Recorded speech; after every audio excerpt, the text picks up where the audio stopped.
morning, I want to talk about this, how to transform your life. Big statement, but buy into it. Transform your life before breakfast. And there's some tips around that, right? Because I remember not that long ago, there was nothing available to me in the morning. It was like a struggle. Who's ever been there? Like, there's no time. Literally, no, there was no time in any area of my life. Had you said to me, a few years ago, you'll have loads of time. You'll have time to write books and do degrees and all that. I'd have just been, like, jog on. What are you talking about? There is no time in my life. Right? Life was just literally work, stress, family, on repeat. That was it. Literally, it felt like there wasn't time to go to the gym, wasn't time to train, wasn't time to do anything for me. It was just getting through it. Like, who's ever felt like that? I think so many people feel like that. And that was the loop that I was stuck in over and over again. No time, overweight, stressed out, maxed out, 5 out of 10 in terms of my well-being. That vibrancy had gone, that little spark, that smile was just like an ember of a flame, and that was the loop that I was in. And I think I see so many people stuck in that loop, in that, like, we're so time poor. It's just like, I haven't got no time. I haven't got the time to look after myself, so I'm just surviving as long as I can, trying to get through this life thing. What's that about? Surely that's not the right way to do it. And anyway, in that loop, and then something magical happened to me, and you might guess what it is. I took a break from the booze. I mean, it's so simple and it's so powerful and it's genius. That was all I did. I just did this one thing. And don't get me wrong, it was blooming hard, and there was loads of false starts and stutters and departures from the proverbial. But once I got into that rhythm of being alcohol free, something beautiful happened. And it was this: time. Time started to appear in places that I'd never seen it before. It was just, there's more time over there. There was moments I didn't even know what to do with myself. I had so much time. I was like, well, I just spent the last 20 years with zero time, literally zero time in my mind. And there wasn't any time because it was always infused with jadedness, tiredness, hungoverness, can't be arsedness, and any other nesses you want to throw in the mix, right? They were all over the place. There was no time. Then all of a sudden I took a break from the booze and it started to appear as if by magic. And one of the places, more than all others, where I found this new time was in the mornings. And one of the reasons that started to happen is because I started to sleep better.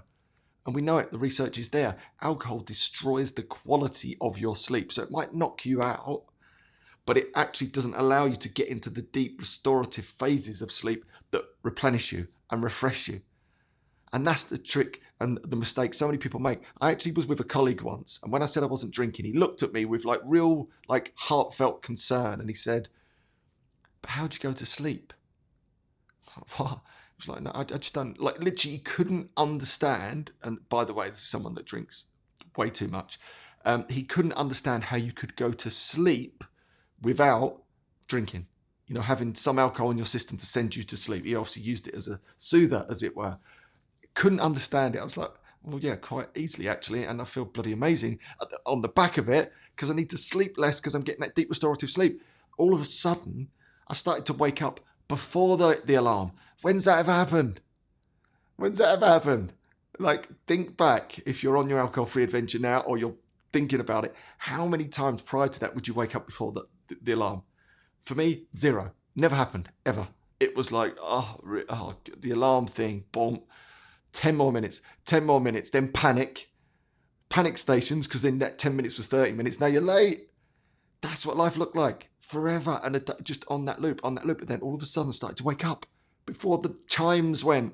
When's that ever happened? I was like, that's interesting. I'm getting up before the alarm. I feel sprightly. I'm energized. I'm on it. And then I stumbled into a book by a guy called Hal Elrod, who I would later meet an interview actually for the One You Know Beer podcast.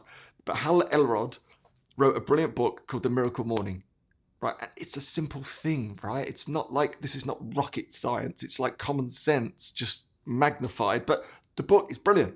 And it was about Hal's story of he's, literally had no time, same sort of setup, then discovered this thing in the morning. He looked at all the different sort of self-development gurus out there and realized that all of them, or people achieving massive things in their life, had this powerful morning routine. So he took that morning routine, took all the best bits and then crammed it in that morning, transformed everything.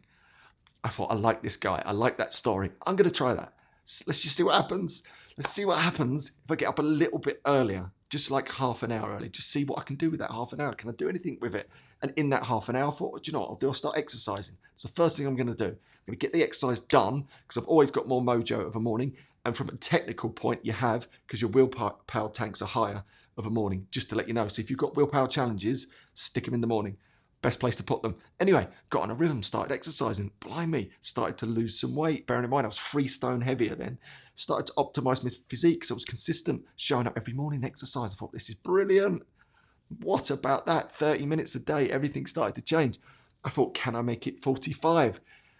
And then I blew up. I blew up in a big way, and I'll tell you why. Because I made the number one mistake. Here's the number one mistake that people make when it comes to maximizing their mornings.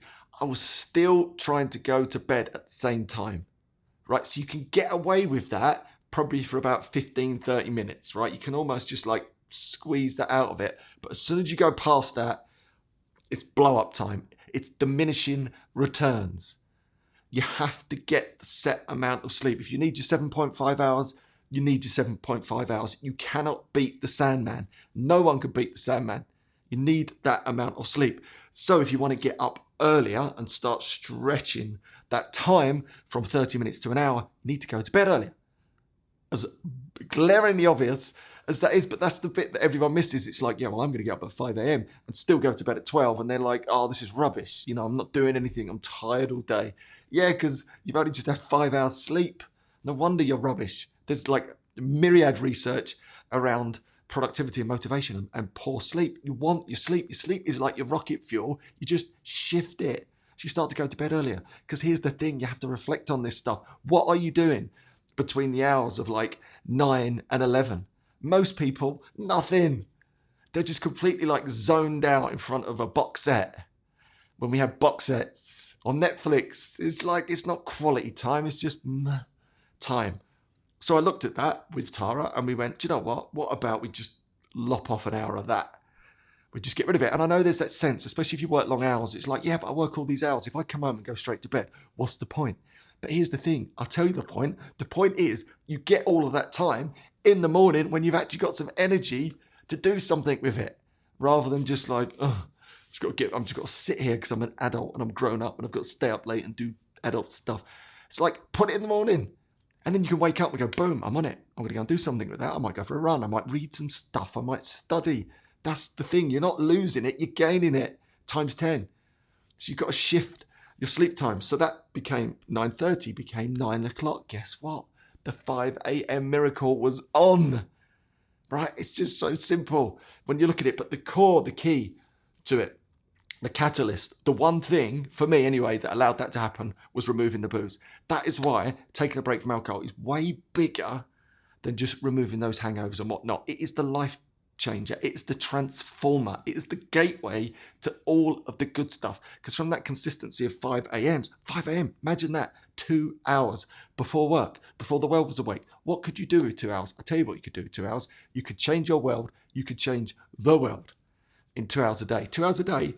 The One You Know Beer movement was born. 2 hours a day, degree, master's degree. 2 hours a day, 2 books. Because all of this, I was working the whole time. Always full-time jobs. Only until very recently, I get to do this now. All the time, which I love. Right? All before the kids are awake. Fitness, meditation, journaling. Done. I would walk out that front door on the way to work. I've done everything you need to do. Tick, tick, tick, tick, tick. Loving it. Showing up to life with a smile. It's all banked. It's done. Just imagine that. Just imagine what your life would be like. All those little nagging things that you want to do. Exercise, movement, journaling, meditation. Just imagine. Tick, tick, tick, tick. They're all done before the world's awake. Wouldn't that be beautiful? And here's the thing. You might not have 2 hours, right? Because everyone's got a different setup. I had 2 hours. I was fortunate. And I was able also to go to bed earlier to make that happen. I was fortunate. So I appreciate that. You might not have that amount of time, but I tell you what, you do have some time. You have 15 minutes or 30 minutes. You can still transform everything in that time. Hal Elrod, who I again later met, is a cracking fella. He has a system that is just 6 minutes to cover all of the big bases, from reading, meditation, exercise, like a minute for each, basically for 6 things. 6 minutes. Everyone's got 6 minutes to just, and what you're doing in that 6 minutes, you're sending a message to your brain. Right, I mean business. I'm someone that meditates. I'm someone that exercises. I'm someone that reads. And then from that space, it's so easier to broaden that and go from 6 minutes to 12, and from 12 to 30, 30 to an hour, and just keep stretching it out because you've built the rhythm. You're someone that exercises every day. You're someone that journals. You're someone that meditates. That's the beauty of it. So super powerful. Honestly, if there's one thing, my voice is going. I'm getting excited. Hold on. A bit like the guy, Aeroplane there. You know, he's got the drink problem. Anyone watch Aeroplane? Do you remember that film? And he just keeps throwing it over himself. That's a little bit like what I just done there. Got a terrible drink problem. I spill it all over myself. But anyway, it is one of the #1 things you can possibly do to transform everything in your life. I love it. I'd just like to know if you've got a morning routine. Let me know in the comments, and we'll wrap it up there.